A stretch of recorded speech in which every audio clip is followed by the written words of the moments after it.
ગુરુજી, આપણા સંપ્રદાયમાં બે પક્ષ પડી ગયા છે. બીજા પક્ષના ભક્તો તમારા દ્વારા સ્થાપિત ગુરુગાદીને સમર્પિત નથી. મને ખૂબ ચિંતા થાય છે ગુરુજી. ભગત, મારી મરજી વિના મારી ગાદી પર એમ જ કોઈ બિરાજમાન થઈ શકતું નથી. એ મારા આદેશ અને મારી આજ્ઞા વિના સંભવ નથી.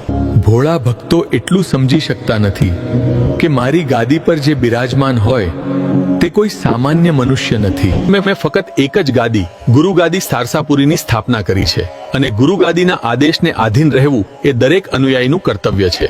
મારી ગુરુ ગાદીથી વિમુખ થવું એટલે મારાથી વિમુખ થવા બરાબર છે ભક્ત.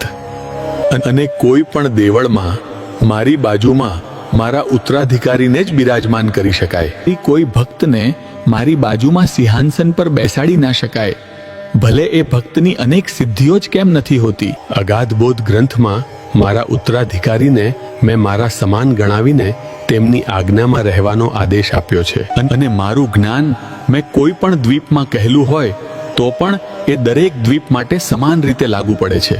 ભક્ત, મને પૂર્ણ રીતે સમર્પિત થવું હોય તો મારા ઉત્તરાધિકારીને સમર્પિત રહો ભક્ત.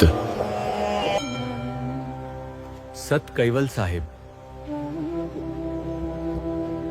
સત કૈવલ સાહેબ.